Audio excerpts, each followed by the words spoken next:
conference,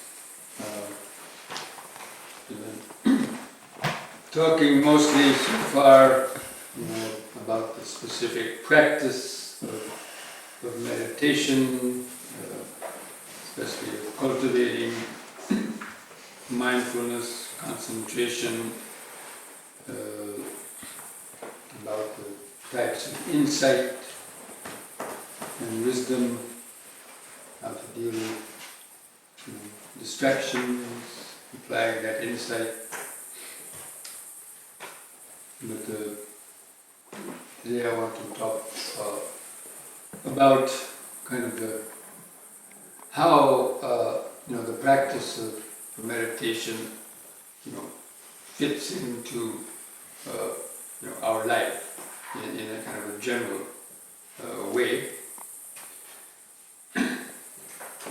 And tomorrow's closing talk I'll be giving kind of more specific types of some suggestions and hints of how to practice in the daily life. But so today I wanted to talk about the Noble Eightfold Path and some aspects concerning that, especially the three groups of Sila, Samadhi, and Panya that comprise the Noble Eightfold Path, and how meditation plays a central role in cultivating that. Just in the Buddha's Four Noble Truths, we've been talking about suffering and the cause of suffering, and the end of suffering comes only when you remove the cause of suffering. That's why knowing what the cause of suffering is, and through the practice of our living, we try to gradually remove the cause. So what is, quick Buddhist quiz, what's the cause of suffering? Ignorance. Right, ignorance. Even though it's usually called greed, hatred, and delusion, ignorance comes first, because greed and hatred are the result of ignorance. And as I mentioned, you can't get rid of craving. Only by wisdom can you let go of craving. You can't force yourself to give up desire. You have to understand the nature of desire and how it's like, the tail of a poisonous snake. If you grab it in the wrong way, then those desires come back to bite us. So, and then the fourth noble truth is the way to live, think, and meditate that will gradually allow us to weaken those ignorance, greed, and hatred, and the other blockages that block the inherent liberation of the mind. Because this mind is already inherently free and liberated, deep down in its very essence. It's already the ultimate reality. Within all of us already is the deathless state, what's called the deathless state. That means the state that was never born and the state that never dies. That's why at the end of today's meditation, I think in the morning, at the end of, I think, the first meditation, some of you were not here, but I chanted the verse saying that mindfulness is the path to the deathless. Unmindfulness is the path to death. The mindful do not die. The unmindful are as if dead already. And so understanding the excellence of mindfulness, the wise person lives with that, or dwells therein in mindfulness, experiencing the bliss beyond birth and death. So the inherent, original, pure consciousness is the state beyond birth and death. It's the ultimate reality. Some people might call it God or any kind of the words it's been called down through the ages, but in the Buddhist tradition, the Buddhists call it the deathless state.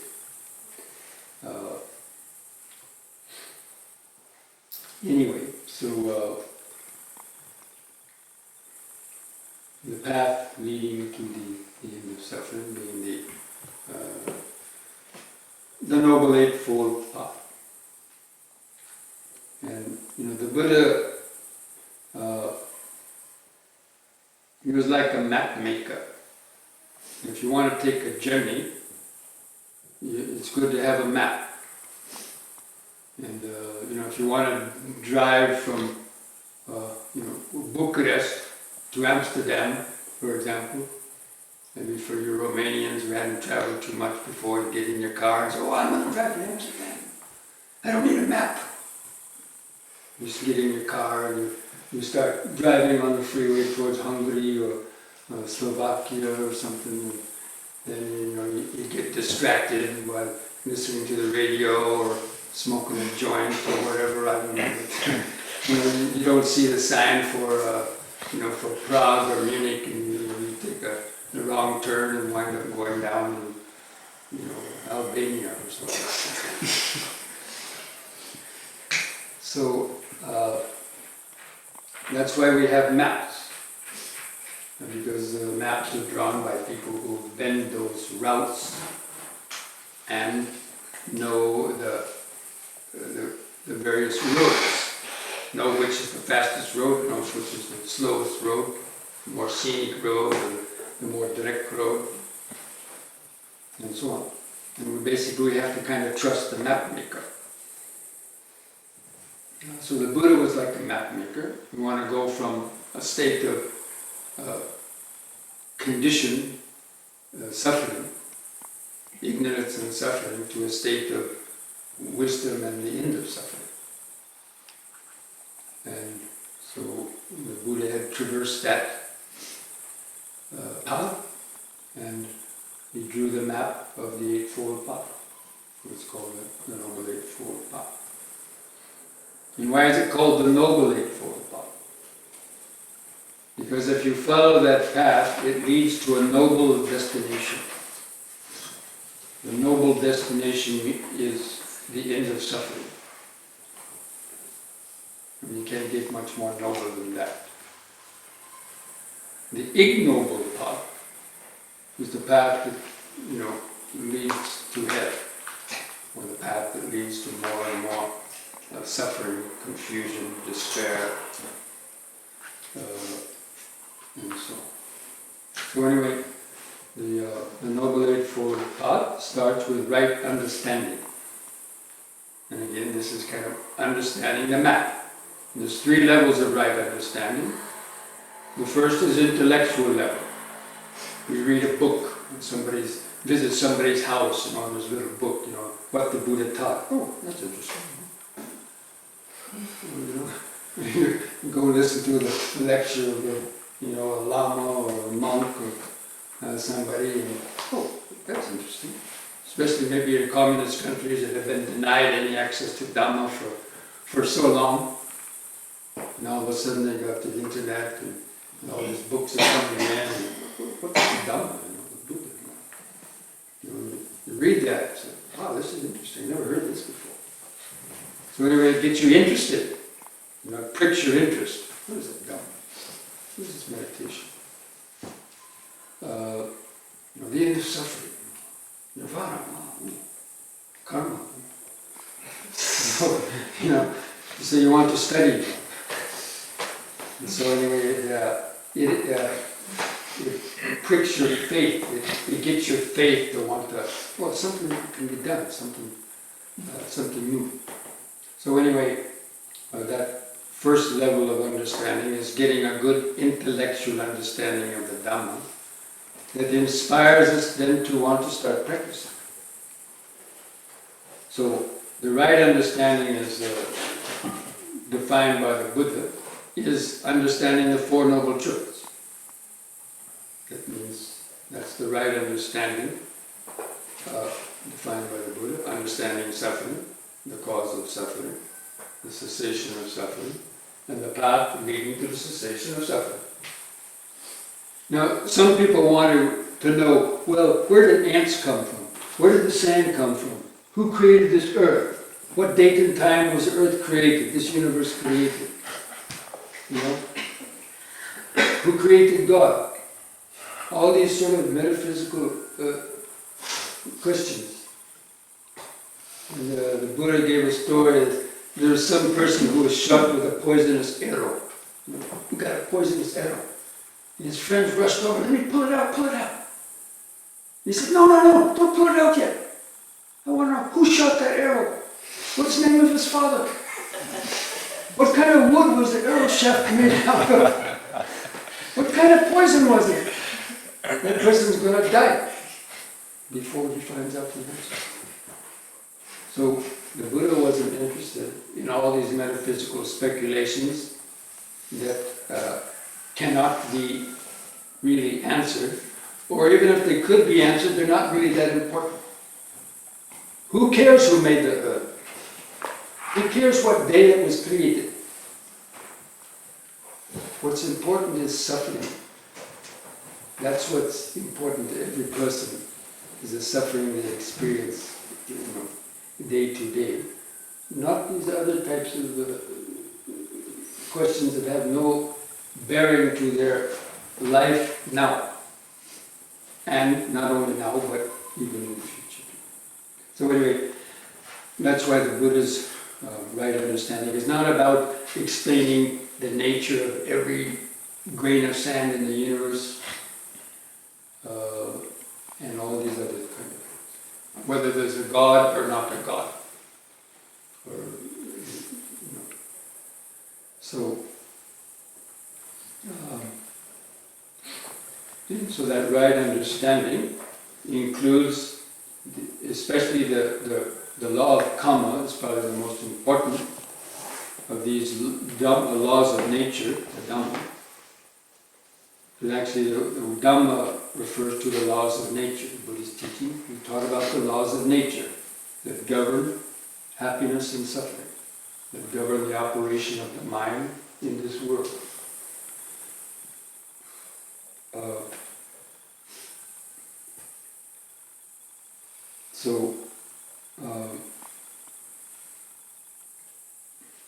Having a working understanding of that, then we have to start thinking about that. Because the right understanding, basically it's one's world view, your kind of view of the world. And based on that is the way you're going to think. So, based on your sort of world view, or your view of life, that's the way you're going to think. That's where it's right thought is the second step of the Eightfold Path. Let me go back a second. I mentioned there's 3 levels of right understanding. The first is the intellectual level. The second is the level of reflection. It's after you get an intellectual level, as you meditate and you think about karma, and you think about what's happening in your life and how your mind has created lots of suffering due to its actions, and you start to think, the law of karma, that's something real. You get a better understanding about suffering, not just intellectual, but you see it at deeper levels within yourself. So that's called the wisdom coming from reflection, from meditation and reflection. And then at some point, when you've cultivated that enough, you will get very deep insights that are even deeper than that reflection, or just intuitive insights that really change the infrastructure of the way that you think and behave. And so that's called the Bhavana or the wisdom coming out of deep meditation. That means the insights, basically, into emptiness, impermanence, and no self, and suffering. Okay, so then the second step is right thought. Because the world is created out of thought. And just for an example, so let's say, that the worldview of the ancient persons or worldview of certain religions may be that, there's a God somewhere out there that created this earth in 7 days. Out of nothing, he created the earth out of 7 days. He put people and animals on the earth and said these animals are for you to eat. You populate the earth, you enjoy it. And I mean, that's a very simplistic, argument. But, and if that's what you believe, that's the way you're going to think. And the way you think is the way you're going to speak. And the way you speak is the way you're going to act. And the way you act is the way you're going to live. And so on. And we can see that's what's happening today. That the earth is overpopulated, and people are just living to satisfy their desires. And they're, led to raping the earth, basically.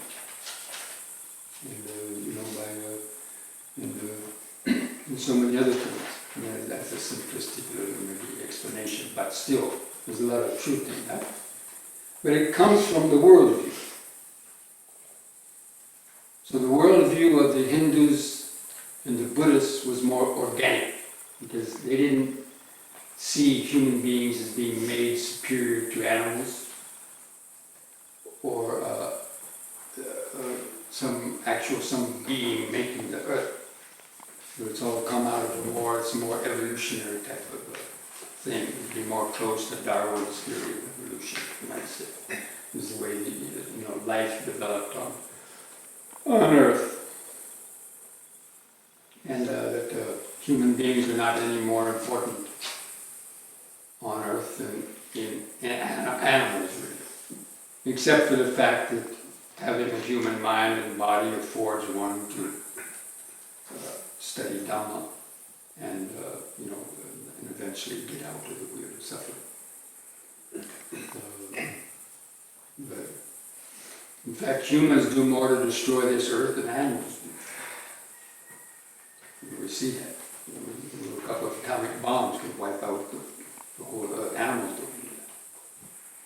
So in a sense, human beings actually cause more suffering and problems for the earth than when before them. And I'm not saying this to kind of be pessimistic, I just to kind of give a realistic picture of so on, this idea about the right view. So anyway, right thought has 3 kinds of thought. So it's based on right view. So what do you think the 3 kinds of thought are? If greed, hatred, and delusion are the causes of suffering, what should be the 3 kinds of thought?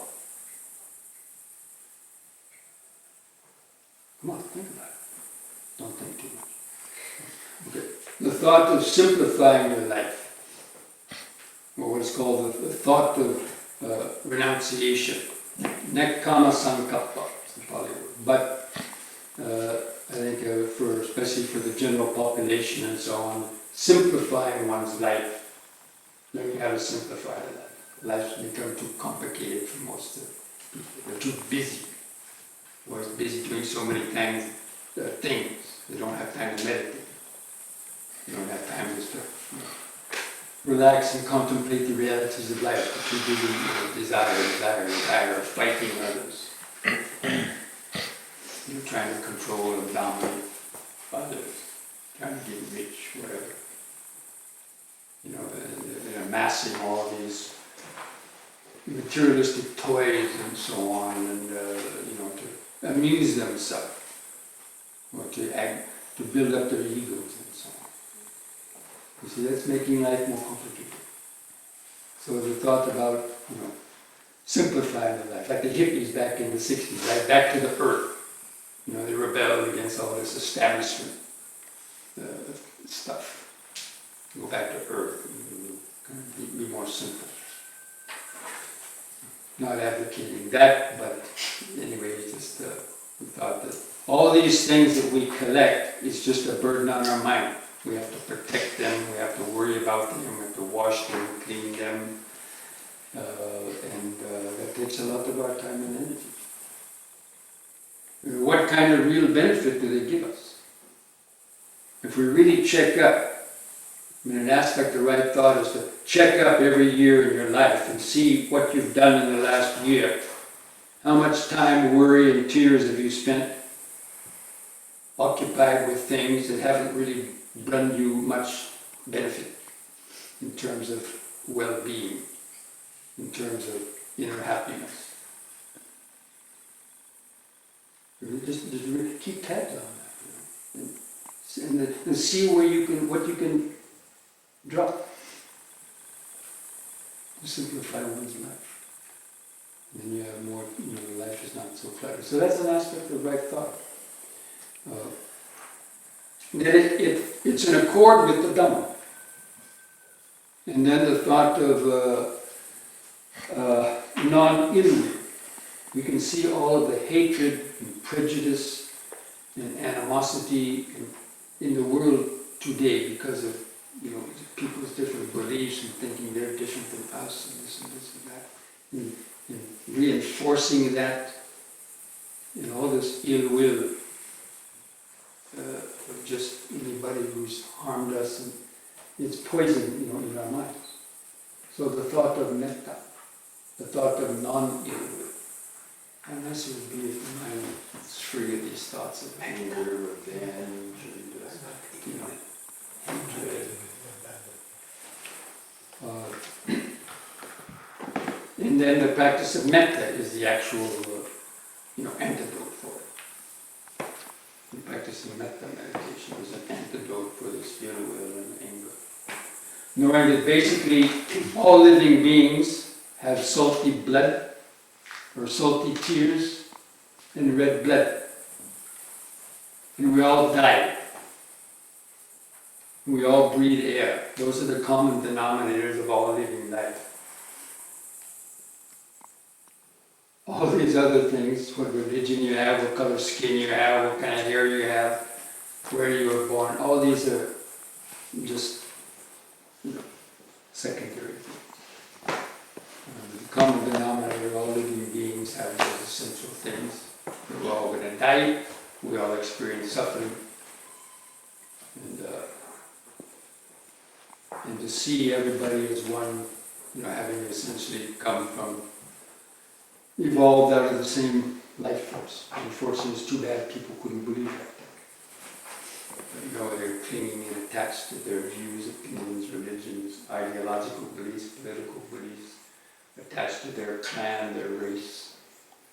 And this has caused every type of suffering there is. So anyway, that's why the thought of non-ill will and the thought of non-cruelty or compassion. So non-ill will and non-cruelty, they look like similar. But the metta is a kind of a thought. It's a mental kind of thought that you're wishing that all beings could be free from suffering, free from pain, that all beings could be well. But compassion is more active, is a more active state. So if you see somebody suffering, you try to do something that actually could help them. Whether it's physical suffering or mental suffering. So there's people that run compassionate types of charities, the Red Cross or soup kitchens, and, all these things. These are this kind of, active compassion. People donating their time to do these kind of things. So it's sort of metta in action. So those two are close, but there's, they have some differences. But if you don't have metta, you can't have compassion. Metta has to come first. Because you can't be compassionate to somebody you wish that person would go to hell.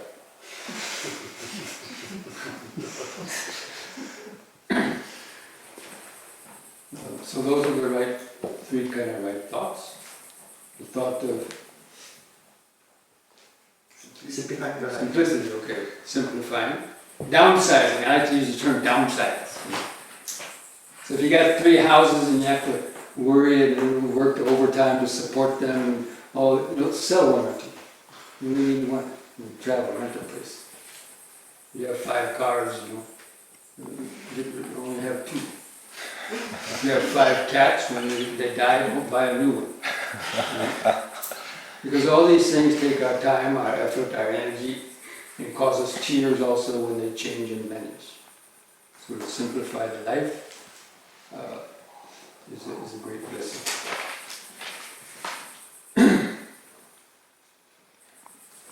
So metta and compassion are 2 different separate thoughts. Yes. Counted as, okay. Yes.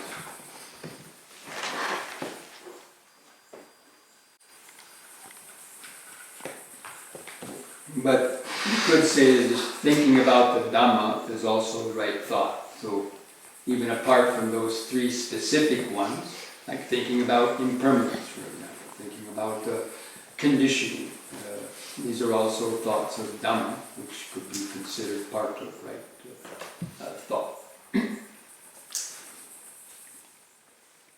Then the way that you think is the way you're going to speak. So right speech has actually four kinds of right speech. And again, this is the way we're actually living our life. So far, right view and right thought, these are basically just kind of intellectual, not intellectual, but involving the mind more. Except compassion, of course, that is also using the body. But the right speech, so much suffering is incurred by wrong speech. So right speech has 4 kinds. The first is to avoid telling lies, lying. The second is slander. That means telling tales about other people, whether they're true or not. Telling what somebody else did in order to bring their reputation down, or in order to hide your own faults. We tell about the faults of others, or the problems of others, so people stop looking at us and look at the other person. That's what politicians do, right? You can see that in American politics, British politics. All this mudslinging that goes on. They're hiding their own faults, and they want to say, look at that person, 30 years ago they had an affair with somebody. And they're covering up their 5 affairs that they're having now. And that's all. I don't want to talk about it. It's so foolish. But so slanderous speech.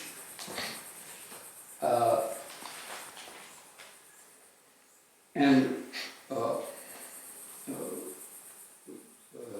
harsh speech. Harsh speech means like curse words, the common kind of swear words, and especially that have ang about it, that use swords, and 4-letter words and all this, that really hurts people. Telling jokes, ethnic jokes, jokes about people's religion, other types of things. This is so common in our society, but it hurts a lot of people. And there's a lot of karmic consequences that come from it. And then the 4th kind of speech is what's called useless speech. In Pali it's called sampapalapa. And in German I found out it's called papalapa. It's kind of similar. I don't know, what's it in Romanian? Blah, blah, blah. Something like that. So it's speech that you do because you have nothing else useful to talk about. Talking about politics, soccer games, beauty queens, basically idle talk. It usually turns into just this kind of stupid behavior, anyway, it doesn't have any real, benefit besides just joking around, entertaining each other, people boasting about this or that, because it also usually turns into slandering others, talking about others, and so many things. So a lot of karma, is caused by that kind of speech. I didn't really talk too much about karma, but I think many of you already know a little bit about what the law of karma is. And it's the effect of our actions and speech. So we commit karma by three ways: body, speech, and mind. And the way we speak is the way we're going to act. And so the right action, after right speech comes right action. That's the fourth step of the Eightfold Path, right action. And that comprises the three actions that we do with the body, such as physically harming or killing others for using the body or weapons. Sexual misconduct, we're using this body but with this lustful addiction and hurting other people by that, by either forcing them and exploiting them, taking advantage of them, just some. And you can see that causes so much suffering in the world, maybe even more than bullets. People are harmed when it comes to this kind of thing. Which includes, going out if you're lawfully married and having affairs with others. It causes so much suffering. And so that's included actually in the precept about sexual misconduct.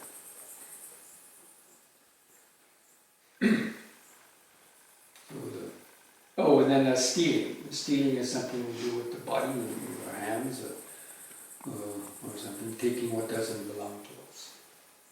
So those are called the 4 actions of speech, 3 actions of body, and then there's 3 of the mind, which are called ill will,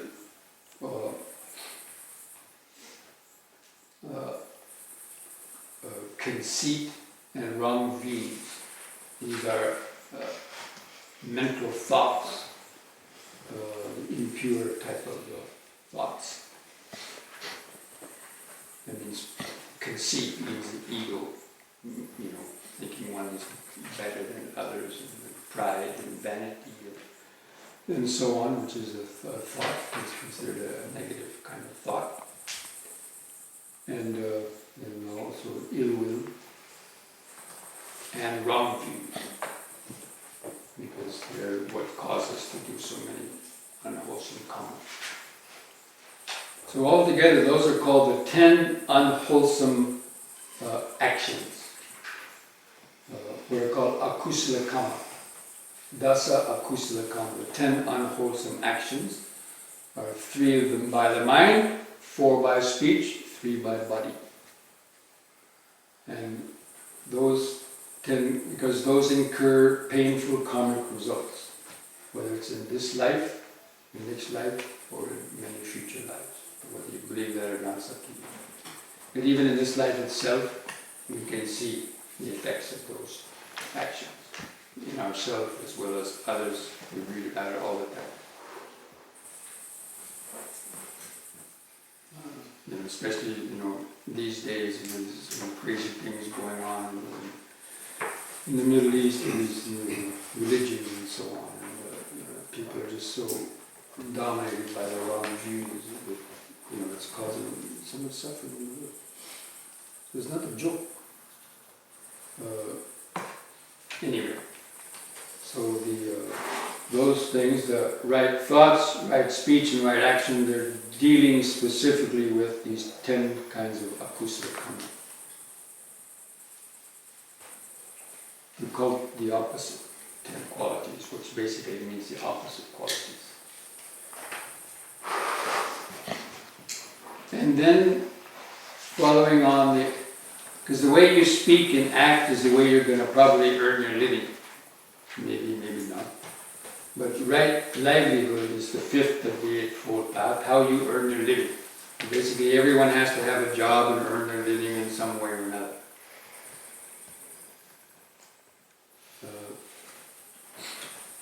And so, having a profession or a job that basically doesn't cause you to break those other types of precepts. That's what it means. So not having a job that wouldn't affect you directly in killing others or even physically harming others, or either like raising animals to be slaughtered is not considered a good livelihood, because there's some karmic connections to that. And then dealing in weapons, selling drugs, alcohol, anything that corrupts people's minds and causes them laziness, and other vices, gambling, casinos, and all other things that just cause people's minds to get into bad habits and destroy their lives. Those would be considered wrong livelihood. Because somehow you're going to be indirectly connected, or you're going to, even mentally be affected by that. And even in business, having crooked businesses that are deceiving people, we see that's rampant. Say, years and years, tobacco companies were saying, "Oh, that's just a hypothesis. Smoking is bad for you. Prove it. They need proof for it." And now they're putting it on every box of cigarettes. These can kill you, but it only happened in the last 20, 30 years. And other businesses like these bankers who are gypping people, cheating people out of their life savings by all these crooked types of business also. So all these, it's better not to have a job. It would cause you to be involved in that, because somehow it's going to affect your consciousness. Especially if you get found out down the line. So many of these bankers now are in prison because they cheated people and so on, and fixing the books and all that. So to keep free from these kind of things. Now unfortunately, it's in this day and age, like with especially like with secretaries who have to keep the books for big businesses, and people that work in this kind of sector that like accountants and all, let's say a poor secretary keeping the books, right, trying to have her job, and the boss comes by and looks over her shoulder and says, "Change that 10 million to just 10,000. The secretary, "What? Can't do that. Well, there's 20 people waiting for your job, So they might feel pressured into cheating and doing things what ordinarily they wouldn't do, but for fear of losing their job, where they give in and they have to do what the boss wants and other things too. There's so many things about it. So people get pressured into doing things that they know is not right because of these kind of livelihoods. So it's really become a very, in many instances, a very difficult situation for especially people wanting to practice Dhamma. A lot of gray areas in that. But anyway, that's what right livelihood is. If you, especially there's a lot of young people here, you're trying to decide what you want to do in your life, and then try to consider that and try to find a profession that would avoid direct involvement or even indirect involvement, ideally, in these kind of things. In order to just have a free conscience, you go home at night and go to bed, and you're not thinking about, am I going to get found out? Is somebody going to get caught about doing this? Because just being an associate with somebody else who's doing it can also get you in hot water. So it's all about having a free conscience, not to be plagued by guilt, worry, remorse, and fear. These are the kind of emotions that drive people mad, that drive people into depression, drive them into the mental hospitals, drive them into doing all kind of wrong, unskillful things. But anyway, those habits are very strong. So, especially those last three, right speech, right action, and right livelihood, these are the kind of wholesome karma, or kusala karma, abstaining from those unwholesome actions. And then how to do it. It's easy to say that, as many of you know. How to give up some bad habits, this and that. just by thinking about it, not necessarily going to happen. And that's why the next three factors are right effort, right mindfulness, and right concentration. And the right effort means cultivating the effort to do the other things. The effort to practice, basically. It means there's four kinds of right efforts. The effort to prevent yourself from doing negative things, speech, action, livelihood, thoughts. But if you catch yourself starting to do it, the effort to stop it and drive it out of your mind. It's if you're entertaining some thought of ill will towards somebody. How am I going to get payback? How am I going to get even with this? Cut it off.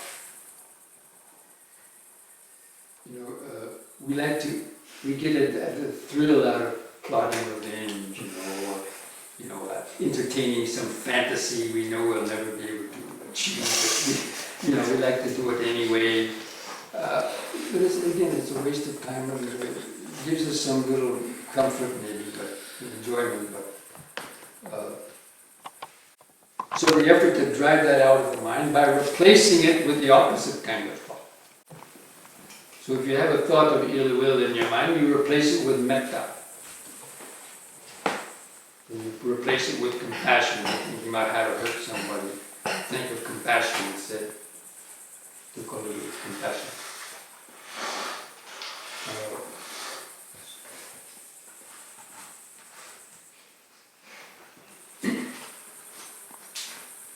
And so the right efforts, the effort to prevent the wrong kind of thoughts, but they'll come anyway, so the effort to push them out.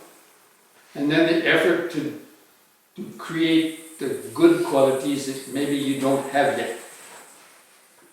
So let's say you're kind of a lazy, you don't like to get up early in the morning, so you miss your meditation all the time. But you should do it because of laziness. So the effort to overcome that laziness, the effort to get up a little bit earlier, do that meditation. Because it's going to make you happy in the long run, even though it might be a little bit painful, But still, the right effort means overcoming these negative habits and replace them with the good habits that will make you happy in the long run. But our inertia keeps procrastinating.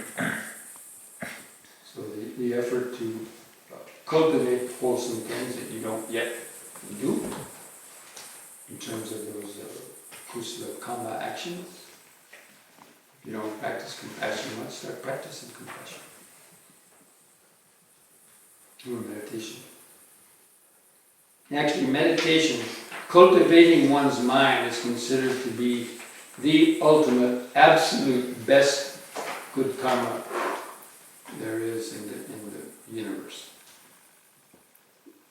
Meditate, that means purifying the mind of greed, hatred, and delusion, because every type of pain and suffering comes from greed, hatred, and delusion. And so meditation is considered to be the very highest form of good karma, more than giving charity, to giving your billions of dollars away or anything else.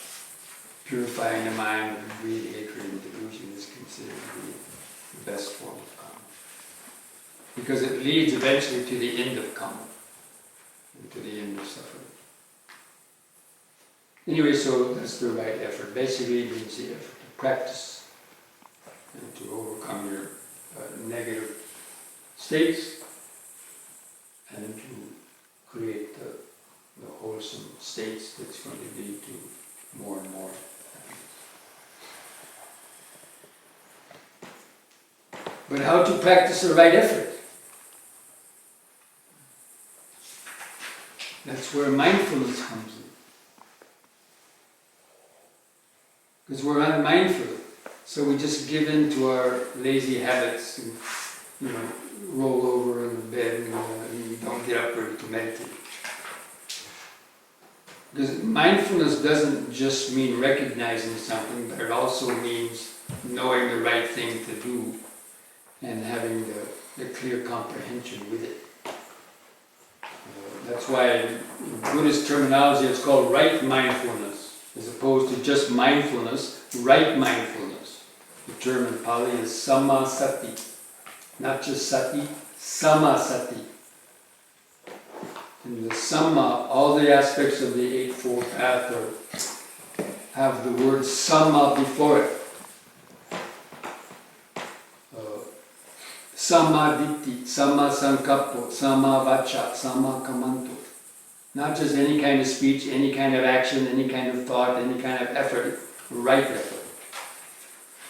And that right effort implies the things I've already been talking about. In cultivating wisdom and those steps to free the mind. So that's why mindfulness isn't simply awareness.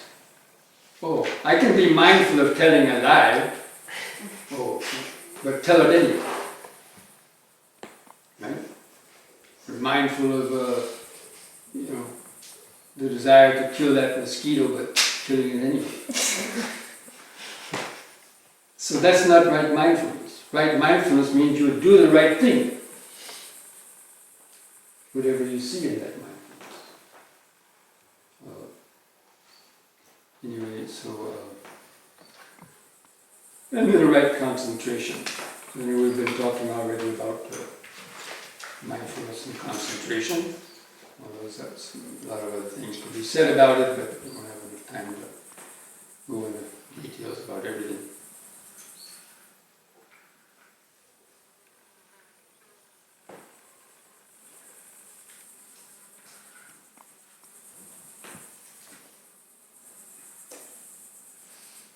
So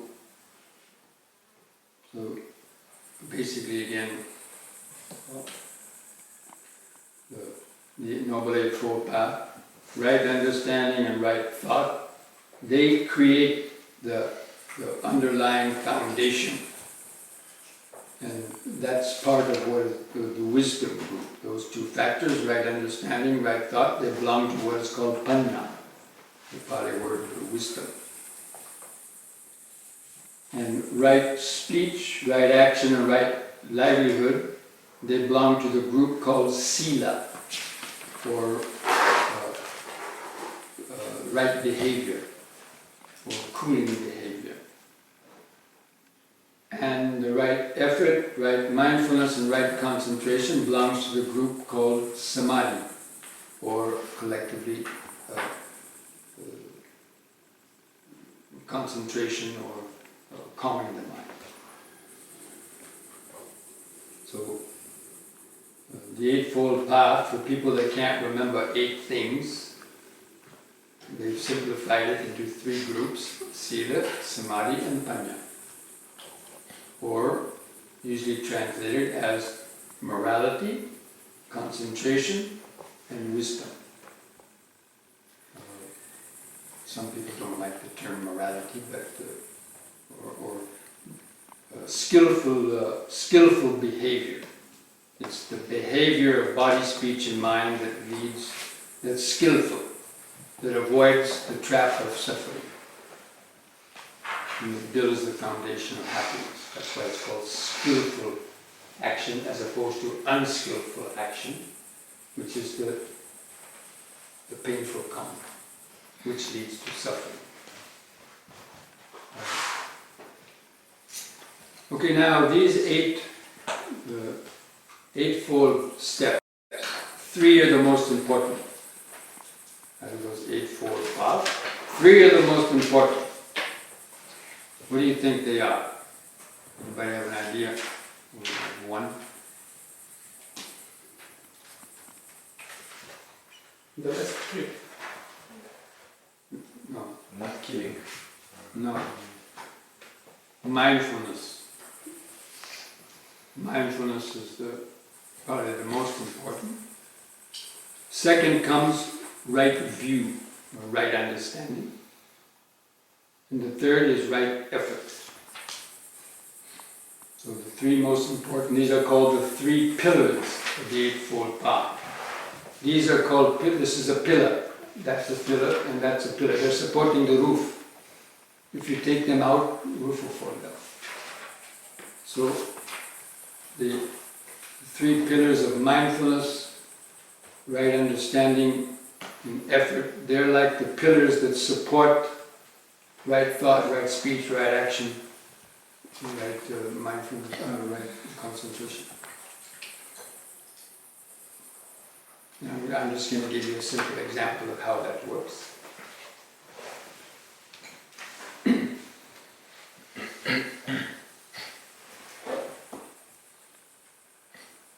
So you're sitting around minding your own business, and all of a sudden a thought comes in that, do something unwholesome,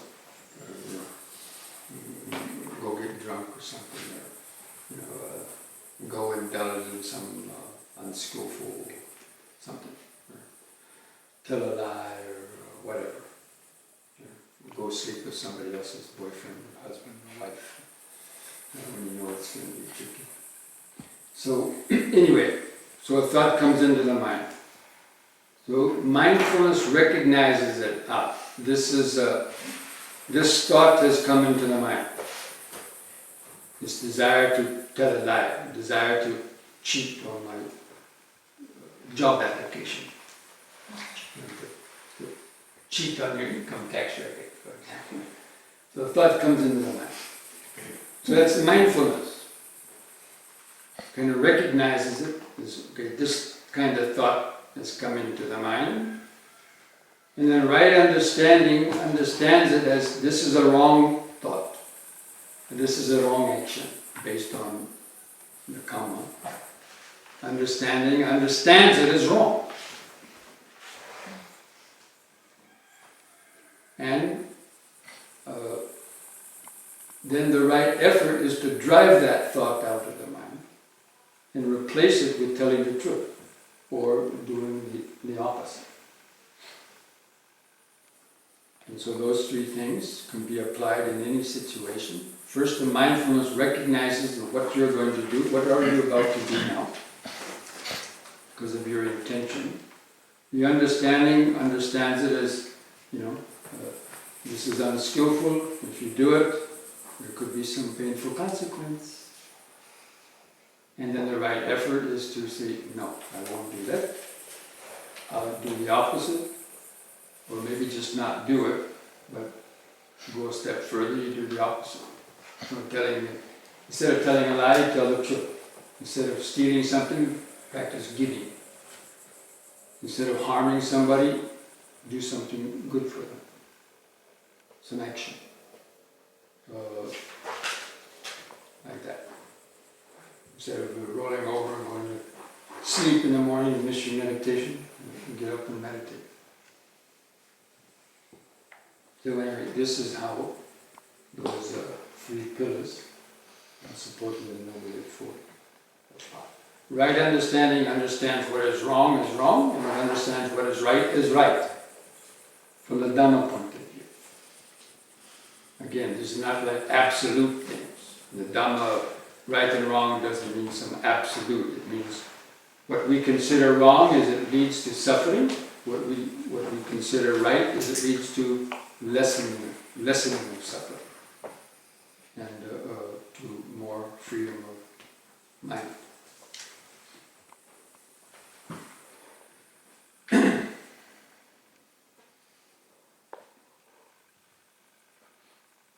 Now, the three stages of groups of Sila, Samadhi, and Panya,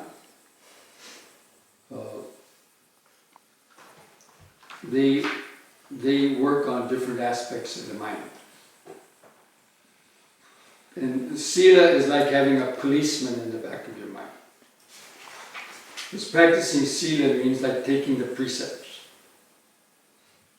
Or like a Christian, they might have the 10 Commandments, or in some other religion. So you try to follow and practice the commandments or precepts or whatever Dhamma or philosophy you're following. But in this case, it's the minimum of the 5 precepts that we've already talked about.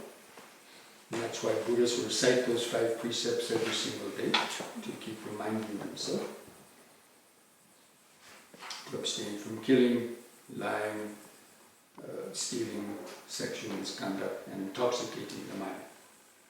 Because when you take intoxicants, you lose your common sense and you may break those other precepts.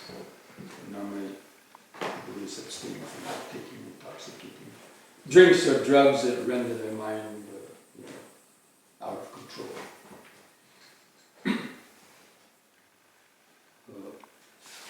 So anyway, having, taking the precepts voluntarily is like having a policeman in our mind. And so, let's say you took the precept not to kill. Then a mosquito is biting you. And you see this urge to want to kill it. So your arm goes up and you're just about ready to smack it. And then Sila comes to the rescue. You remember, first precept. Panatipata Veramani. Force yourself. Pull the hand down.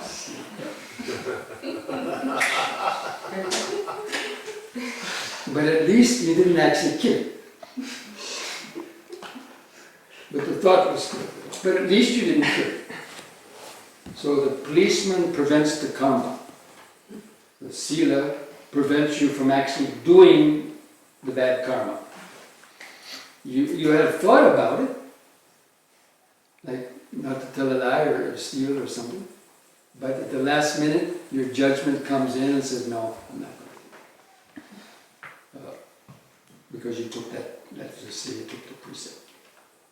But people who say, I wouldn't do those things anyway, I have natural precepts, and, they're fooling themselves. At least probably in many instances. Or they make excuses. Why they can tell a little white lie or a mosquito doesn't matter. The mind will make up all kinds of excuses.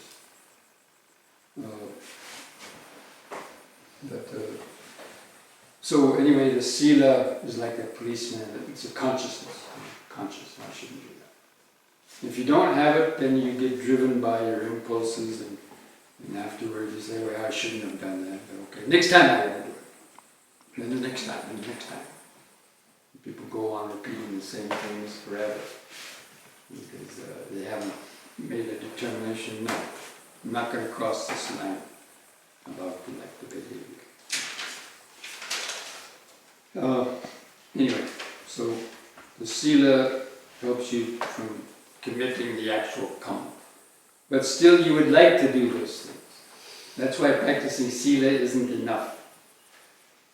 And why the concentration plays its important role of stilling your thoughts or reducing the greed and hatred kinds of thoughts in your mind.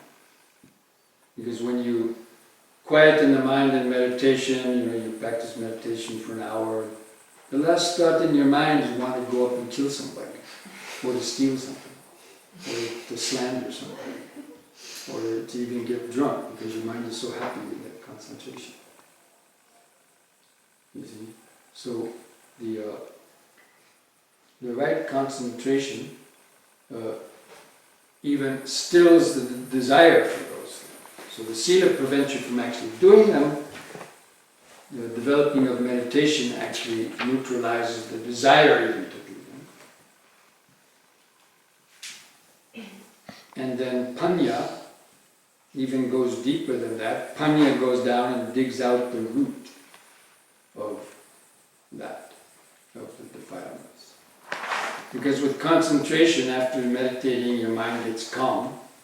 After you come out of that concentration, if you haven't developed wisdom, then the mind can revert back to its ordinary old habits. And it hasn't really changed a lot. It hasn't fundamentally changed just by practicing the concentration without wisdom. That's why these two, concentration and wisdom, they have different aspects to them. concentration is stilling the mind, but wisdom sees deep into the mind and digs out the root of greed, hatred, and delusion. So some people practice meditation just to get some peace and quiet. Just to I want some peace of mind, some inner peace, so they concentrate on their nose tip, or they chant a mantra, or somehow they attain this stillness that I talked about the other day. But they get just trapped in that. They kind of just, they don't go on to develop insight. They don't go on to develop wisdom. So that kind of just pure concentration, quietness, only quietens the defilements. It doesn't get at the root of the mouth. It's like a jack in the box. You know jack in the box? The clown head on a spring. And you push it down into a box and put the lid on it. When you take the lid off, it comes back up. Because the spring is still compressed. The spring still has power.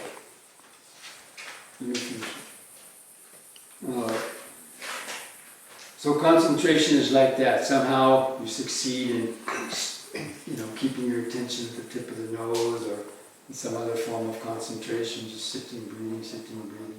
But then you kind of just stop at that and you get quiet. But when you come out, you haven't fundamentally changed, and the mind will come back. So it's like pushing the head down, putting on the lid. But the vipassana or wisdom is like going into the box with a pair of wire cutters and actually cutting the spring. Those 4 stages of enlightenment are like cutting 1/4 of the spring away the first time. So when it comes back up again, it only has 3/4 of its power. That means greed, hatred, and delusion. Then the next time, the next stage is like cutting another 1/4 of the spring away. And when the head comes up again, it only has half of its power. Like the 3rd stage of enlightenment is like cutting away another 1/4 of the spring.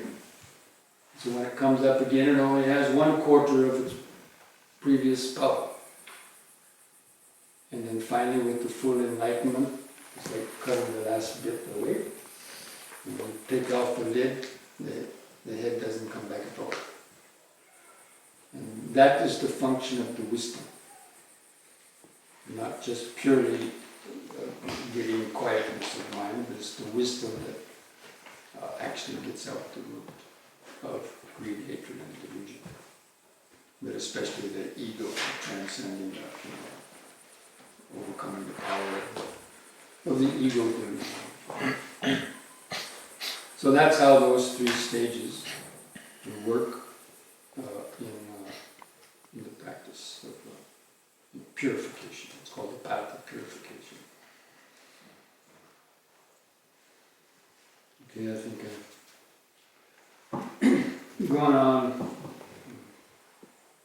long enough. If you have any other kind of questions relating to any of that, then you can write them down for tonight's questions and answers session. Sadhu, Sadhu, Sadhu.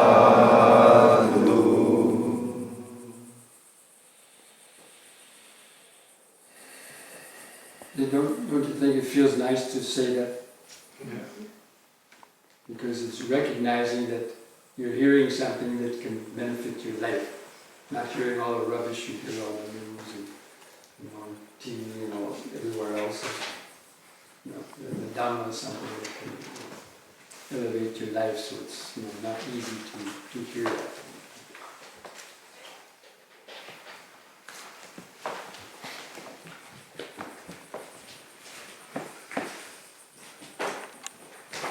Okay, now I thought